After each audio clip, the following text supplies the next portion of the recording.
ribuan pegawai Puskesmas Kemusu, Boyolali, KV, dan PA sebagai tersangka karena dugaan korupsi dana Badan Layanan Umum Daerah BLUD. Sebelum ditetapkan sebagai tersangka, petugas penyidik Kejari Boyolali telah melakukan pemanggilan dan pemeriksaan sejak Rabu pagi. Setelah penyidik mengumpulkan keterangan dari kedua pegawai honorer Puskesmas ini dan menemukan beberapa barang bukti yang kuat, penyidik Kejari Boyolali kemudian menetapkannya sebagai tersangka.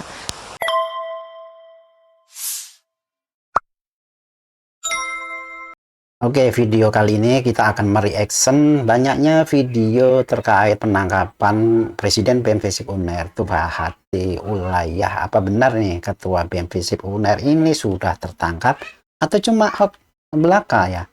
Nah, coba kita lihat salah satu channel di YouTube, yaitu channelnya Bang Arbalek. Di situ dia sudah memberikan informasi bahwa Presiden BEM FISIP UNER ini sudah tertangkap. Kalian masih ingat nggak ada lagu baru yang diciptakan Mahasewa yang kayak gini loh liriknya? Shalalalalala Prabowo Shalalalalala Prabowo Udah tertangkap penciptanya.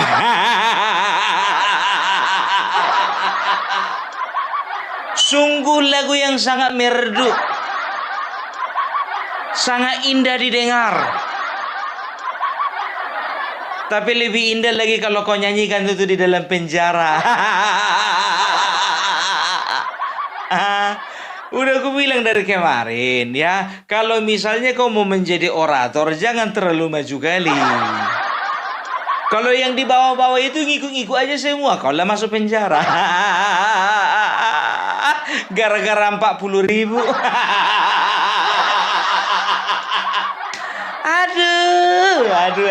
Aduh. Bangga ya orang tuanya.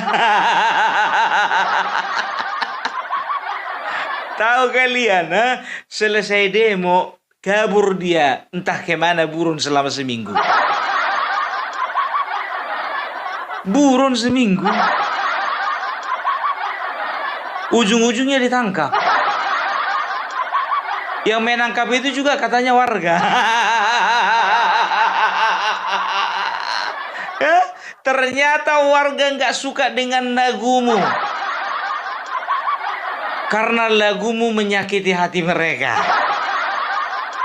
Karena yang kau hina adalah presiden mereka. Shalalalalala.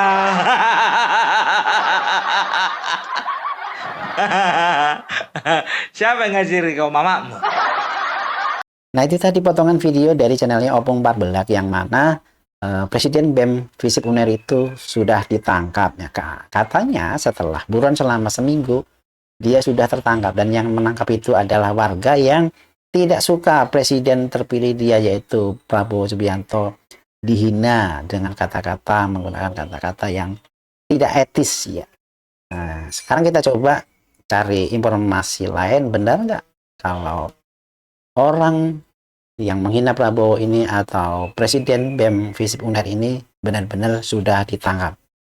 Yuk sekarang kita baca nih, ini ada berita dari Kompas nih. Nah, jadi Kompas di sini menulis kalau berita yang beredar di media sosial itu tidak benar terkait penangkapan Presiden BEM FISIP UNER ya. Tim cek fakta Kompas di sini tidak menemukan informasi valid bahwa ya video yang beredar itu adalah Presiden BEM FISIP UNER Tubahati Ulayah yang ditangkap karena menghina Presiden Prabowo. Tetapi video yang ada atau yang beredar itu adalah pegawai Puskesmas Kemusu, Kabupaten Boyolali, Jawa Tengah yang ditangkap karena indikasi korupsi pada bulan Januari 2025. Waduh, kita jadi bingung ya. Berita yang valid itu yang mana ya?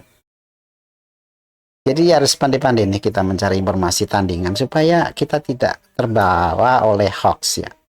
Perempuan pegawai Puskesmas Kemusu, Boyolali, KV dan PA sebagai tersangka karena dugaan korupsi dana Badan Layanan Umum Daerah BLUD. Sebelum ditetapkan sebagai tersangka, petugas penyidik Kejari Boyolali telah melakukan pemanggilan dan pemeriksaan sejak Rabu pagi.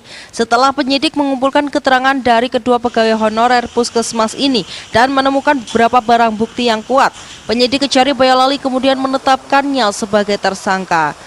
Kasih Pidana Khusus Kejari Boyolali Fendi Nugroho mengatakan kasus dugaan korupsi di Puskesmas Kemusu ini terjadi sejak tahun 2000.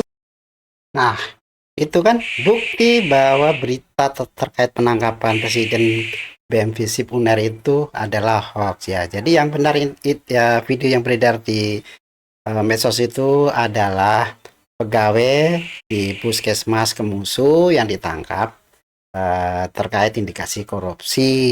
Ya, aduh, ada-ada aja. Nah, ini perdebatan Ade Armando dengan mahasiswa terkait demo Indonesia Gelap kemarin. Ade Armando ini menganggap bahwa mahasiswa ini tuntutannya tidak konsisten. Dari 13 tuntutan yang disampaikan oleh mahasiswa, salah satunya itu justru menuntut supaya Jokowi ini diadili. Ya, ini kan yang dianggap tidak konsisten. Kenapa tidak fokus kepada tuntutan terhadap kebijakan Prabowo yang dianggap tidak berpihak kepada rakyat? Ini yang dimasalahkan Ade Armando. Kita tonton saja nih perdebatannya seperti apa. Saya jujur, saya skeptis di awal. Ya, saya tuh skeptis karena kok tiba-tiba bukan 13, 6 atau 7. Salah satunya adalah adili Jokowi. Buat saya itu mengherankan. Yang lain tuh logis sekali. Efisiensi anggaran, bla bla bla bla. Tiba-tiba muncul di bawahnya adili Jokowi. Cuma kemudian skeptisisme itu menjadi berkurang atau bahkan hilang. Pertama, ketika melihat dari 13 poin yang sekarang Anda ajukan, nggak ada sama sekali soal Jokowi kan? Artinya Anda tuh setelah duduk sama-sama, ya, entah gimana caranya memutuskan bahwa yang adili Jokowi buang, tapi tambahkan ini, tambahkan ini, tambahkan ini, sehingga sampai 13. Nah, di sini Abang punya paradigma ketika ada manusia, sekelompok manusia yang memiliki tuntutan, adili Jokowi artinya ditunggangi. Ketika hilang, Abang bilang, oh ini udah genuine nih, ini udah genuine gitu. Itu Iya. paradigma Abang terjebak pada paradigma itu gitu. Paradigma Artinya, subjektivitas Abang bilang bahwa gerakan mahasiswa itu ditunggangi atau tidak, ketika ada narasi adili Jokowi itu tidak. Enggak. Begitu subjektif Bang Anda gitu. harus belajar apa arti paradigma. Nah, saya mau bilang begini. Begitu Anda kan sedang menggugat rangkaian polisinya Prabowo sekarang, ya? Oke? Bagus. Kan saya puji Anda. Tapi ketika muncul tiba-tiba adili Jokowi, itu mencengangkan. Kenapa Anda tiba-tiba bilang adili Jokowi? Kenapa Anda bilang adili Jokowi? Kapan saya bilang adili Jokowi? Kalau gitu Anda, makanya saya bilang, yang di awal dulu itu Anda bukan yang bikin 6 muncul di berita. Abang coba buka berita yang mana? 5 Februari itu nggak ada eskalasi Bang? Atau Abang buat sendiri-sendiri untuk kemudian menciptakan diferensiasi isu Mulai ini gitu? menyerang. Kami konsisten Nggak boleh Bang menyerang. bilang tuntutan ini gitu. Saya rasa statement itu tidak pernah saya ucapkan sih Bang. Ya enggak, Anda enggak. Makanya ketika saya lihat Anda di Kompas TV, saya merasa bahwa ini anak pintar. Dan tidak pernah disebut sama sekali soal Jokowi. Pokoknya selama tidak ada adili Jokowi, kalian tuh pinter. Iya. Kalian sudah di jalan yang benar. Iya, iya. Saya sih iya. Saya menganggap yang pintar adalah orang yang tidak meminta Jokowi diadili. Enggak. Bang, izin ya Bang, fokus kami Saya itu biarin adalah aja lah pada- dibilang Iya, gak iya. pintar, saya minta Jokowi diadili. Mahasiswa sekarang ini pinter-pinter ya, pandai berbicara politik, pandai juga mengkritik, ya. Tapi ada kekurangannya nih. Jadi mahasiswa itu kadang terlalu kebablasan ya dalam mengkritik, sampai menggunakan kata-kata yang kurang beradab, kurang beretika ya. Bagaimanapun juga pemimpin negara itu ya harus dihormati ya.